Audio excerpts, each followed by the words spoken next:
Thank you so much. So let's start. The Amana age that corresponded approximately to the reign of Pharaoh Akhenaten and the ones of his immediate successors, but I don't know why it's not going on with my... Okay, here it is, sorry. So it corresponded to the reigns of Akhenaten and his immediate successors, was a period marked by significant changes in many aspects of everyday life, especially religion. When the son of Amenhotep III ascended the throne, his reign seemed to be characterized by tradition and orthodoxy. The new pharaoh, Amenhotep IV, was following the steps of his father and predecessor, but at a certain time, roughly around his 5th regnal year, something started to change. Amenhotep IV modified his name to Akhenaten, and the strong Atenism that characterized the entire Amana period began to lay down its roots. Major changes developed, for instance, in art that, according to the pharaoh's propaganda, happened to be more realistic and naturalistic.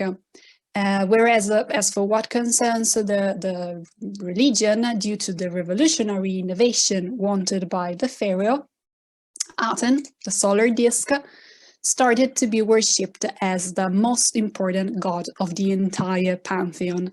Aten's prominence became so powerful that some scholars tend to consider Atenism a proper monotheism, whereas I agree with those who consider it a sort of enotheism, or at least, as Margabald said, a religion of a pharaoh who tried to spread his own personal cult to all the people. In addition to this new emphasis on Aten, Akhenaten enacted a very strong damnatio memoriae against Amun and the other deities strictly related to this god. The traditional pantheon was completely modified, and common citizens had to deal with a brand new kind of cult. Basically, the Amana age is one of the most emblematic and perhaps the most emblematic ancient Egyptian period in the matter of change and shifting sands. That would seem particularly true for Amana, the ancient Akhetaten, the capital founded by Akhenaten on a virgin side of Middle Egypt. Amana was built as the cultic center of Atenism, but those who lived there had moved from different cities all over Egypt, and therefore had a traditional religious background in contrast to the new doctrine wanted by Akhenaten that they carried with them when they moved to Akhetaten. How did they manage with this sudden religious change in their life? To what extent did they adhere to the new cult, or on the other hand, remained clung to their conventional faith? Let's start by looking at the iconographic evidence that pertains to religion which characterized the Amana houses and tombs. Obviously, at Akhetaten Amana, many of the images depicted or carved on the surfaces of private and public buildings were strictly related to the new doctrine. Aten, the sun disk, was a very peculiar god. It was not an invention of Akhenaten, but it is undoubted that during the Amana period, this god acquired an enormous power, becoming de facto the leading deity of the Egyptian pantheon. Aten was represented in its most famous shape as a sun disk with hands at the end of its rays, as it wanted to embrace and protect the entire humankind. In contrast to Amun, a god whose name literally means the hidden one, Aten was always visible in the sky, and consequently we would expect that everyone would be able to directly worship it by simply lifting their gaze. However, Akhenaten considered himself the only prophet and the exclusive intermediary between people and the Aten. Thus, could or could not common citizens worship the always visible solar disk on their own without the intervention or the presence of Akhenaten? In the great hymn to the Aten, we can read, "Thou madest millions of forms of thyself alone, cities, towns, fields, road, and rivers, every eye beholds thy oath against them, and eyes are fixed on beauty until thou sets. Therefore, it is clear that the Aten was in plain sight. What was preventing people from worshipping the Aten without Akhenaten intermediation? This is one of the main questions concerning Athenism, because despite the fact that Akhenaten professed himself as the only mediator between humankind and the god, there are some pieces of evidence that seem to prove that it was possible to adore Aten without the intervention of the king. One example is given by the stela C321, now at the Louvre Museum, where the owner of the stela, Panesi, is represented together with Tui, his wife, in front of an offering table. The couple is shown while praying Aten, depicted on the left, but Akhenaten is not visible in the scene. Another example comes from some blocks found in the 9th pylon of the Karnak temple, where two houses are depicted, and on both of their roofs there's a shrine, perhaps dedicated to Aten. On the roof of the house on the left, a man is shown while praying in front of an offering table, and, most importantly, in front of Aten. In this case as well, someone is represented in an adoring pose in respect of Aten without the presence of Akhenaten in the same scene. A third example is given by the decoration of Panesi's tomb at Amana. The central part of the image is occupied by a temple dedicated to the Aten, and above this structure, the solar disk is represented as well. Looking on the left of this scene, a group of people is visible. These people are not addressing the central figure of the pharaoh, but directly the god. In this case, of course, the situation is quite different from the images I've proposed before, because Akhenaten is depicted together with Aten. However, the king belongs to a different narrative level, and consequently, it is possible that the prayer addressed by this group of people could have been possible without the presence of Akhenaten as well. Finally, we have also to consider texts. In many tombs, the walls are filled with invocations concerning Aten, with the image of the owner of the burial place depicted while worshipping the god. In these representations, the deceased is shown completely alone, and therefore, once more, Akhenaten is not depicted together with the worshipper. Let's continue by talking about tombs, because in the Amana burial structures, there are plenty of scenes closely pertaining to Atenism. The Amana cemeterial area was divided into two main zones, the one in the northern part of the city and the one in the southern one.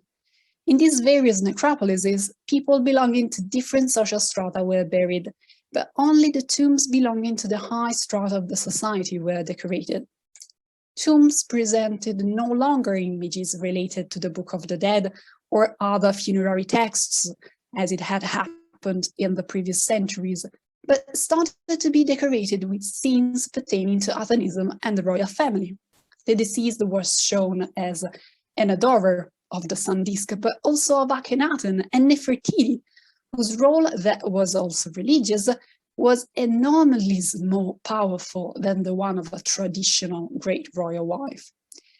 Among Amana tombs belonging to the so-called Amana elite, probably the most famous is the one of the god's father, Ay, who later became pharaoh after Tutankhamun's death.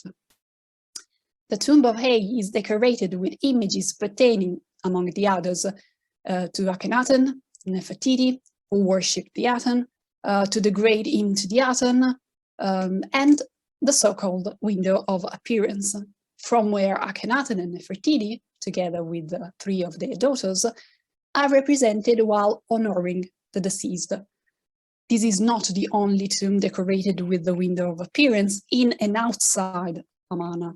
For instance, the ones of Ramose, Meriva II, Part-Nefer present images related to the window as well. The exact interpretation of the window of appearance is still debated. However, this window, closely related to the new cult promoted by Akhenaten, must have been quite important, in the Atenist relationship between common people and the divine sphere, since it was used by the pharaoh as a sort of stage from where he was able to honor devoted dignitaries with the blessing of the sun disk. Therefore, scenes pertaining to the window of appearance show Akhenaten while performing the role of a priest of the Aten, intermediator between people and the god, but also judge of the value of his officials, who deserve or do not deserve to be rewarded by their king. A quite intriguing theory, in fact, tends to associate the role of Akhenaten to the one of Osiris, due to the fact that the representation of the pharaoh in the decoration of scenes depicting the window of appearance could be related to the so-called psychostasia.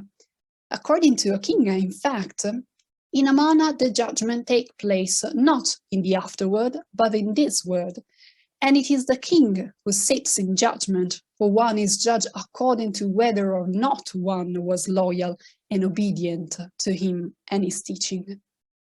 Basically, the rewarding scenes, such as the one of the window of appearance, would be corresponding to the psychostasia and therefore to the judgment of the deceased that in the Amana period would not happen in front of Osiris, but in front of Akhenaten. Consequently, if this theory was correct, it would seem that the figure of Osiris has been erased from the Egyptian pantheon during the Amana period and replaced with the one of the pharaoh.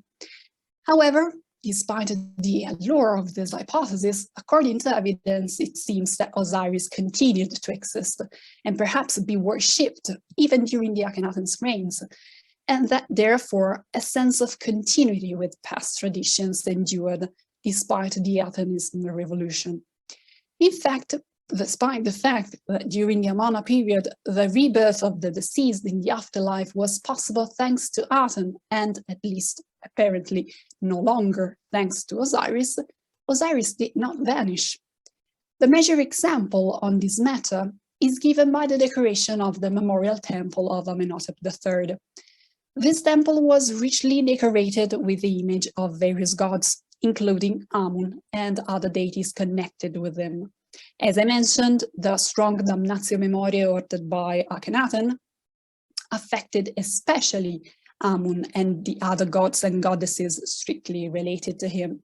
Therefore, the images pertaining to these deities in the memorial temple of Amenhotep III were destroyed during the reign of Akhenaten. However, the destruction took different forms, because in some cases the depiction or the name of the deity was simply erased. In other cases, it was replaced with something else, something that the Amana religion approved and authorized. Sometimes Amun was replaced with other gods, such as Ptah or Ptah-Sokar Osiris, which means that at least in this particular composite manifestation, Osiris was accepted during the Amana age. Another evidence of this possible approval of Osiris can be found, for instance, in the Shabtis, which continued to be used even during the revolutionary Amana age. Not only these figurines were still employed, but also Akhenaten himself had his own personal workers.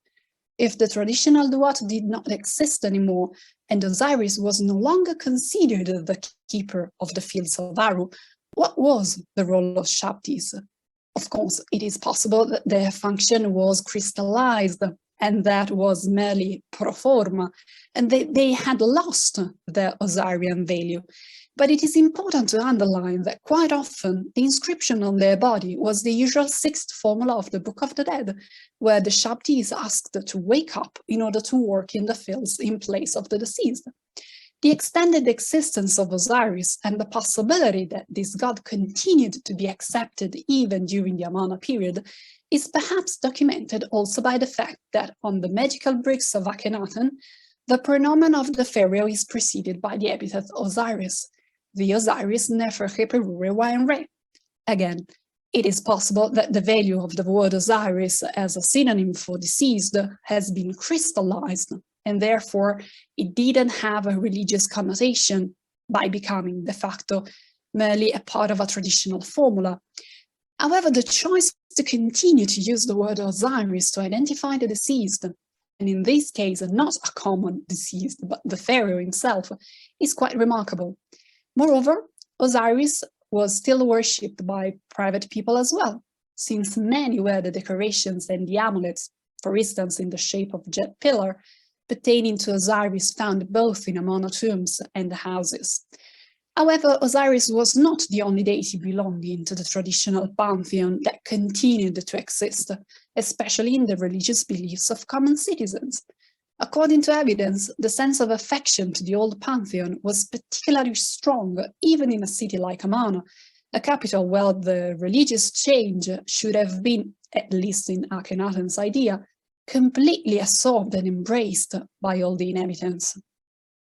As I mentioned at the beginning of the presentation, the inhabitants of the capital erected by Akhenaten moved to the new city with their own social, cultural, and religious background, which consequently became part of the Amana communal substratum.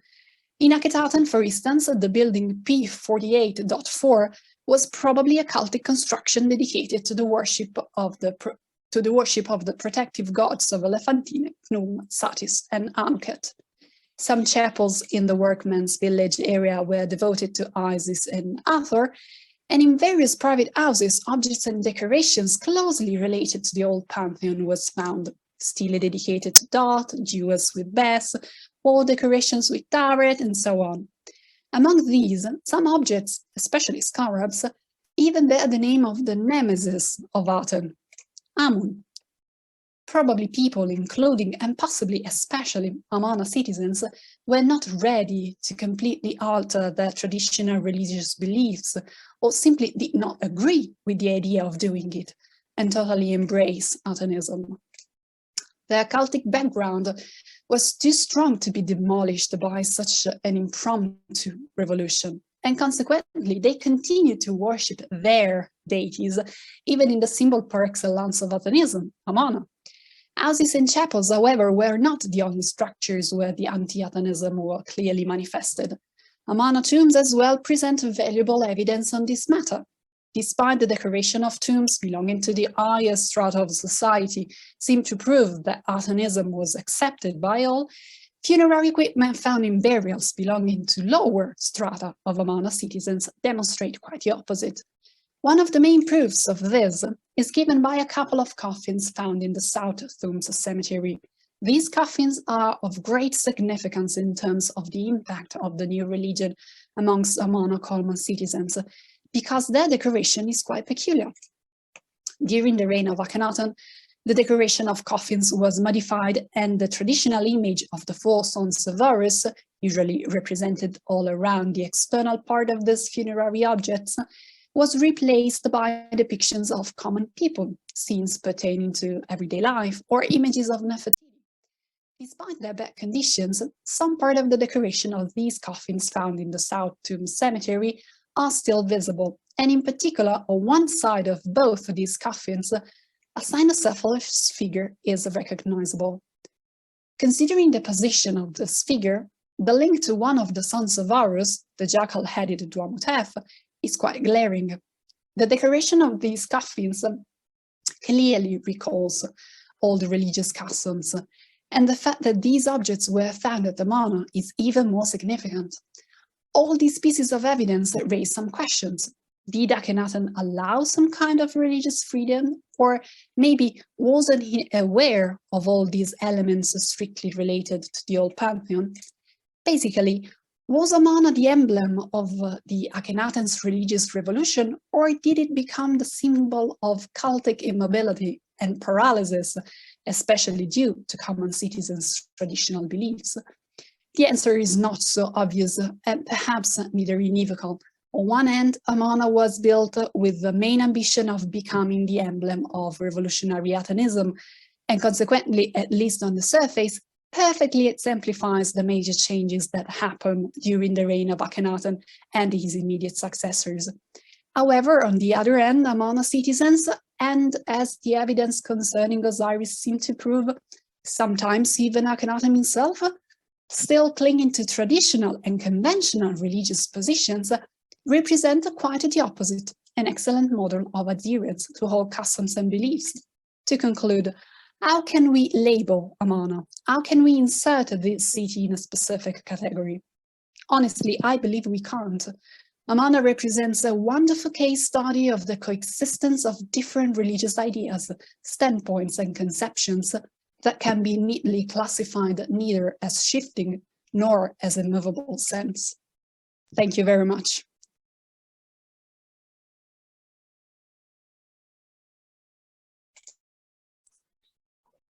Thank you, Valentina. That was absolutely wonderful. Do we have any questions from here? Yes, we do. Can you hear us all right, Valentina? Great. Okay. Yeah, you said the king changed his name. What did his name mean before he changed it, and what did his name mean afterwards? I'm sorry, I think I've lost a part of the question. The king changed his mind, and then the question concerns his name, but I probably didn't catch the entirety of the question. What was the meaning of his name before he changed his name? Okay, Amenhotep. Yeah, because like in the Asian language, right, the name always means something, and normally they live up to that name. Amun is satisfied, so it was strictly related to Amun, and therefore he decided to completely modify his name in something that was related to Aten. The meaning of Akhenaten is something like the blessing spirit of the Aten, because Akhenaten considered himself the only prophet, but also the son of Aten. So there was this strict relationship between himself and the god, and therefore he wanted to underline this kind of relation even in his name. Thank you so much for your question. Any other questions?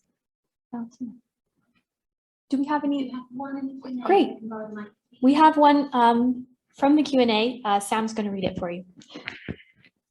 Thank you so much, Valentina. This question's from Bethany Montague. Can you hear me okay? Fantastic. Yes, thank you.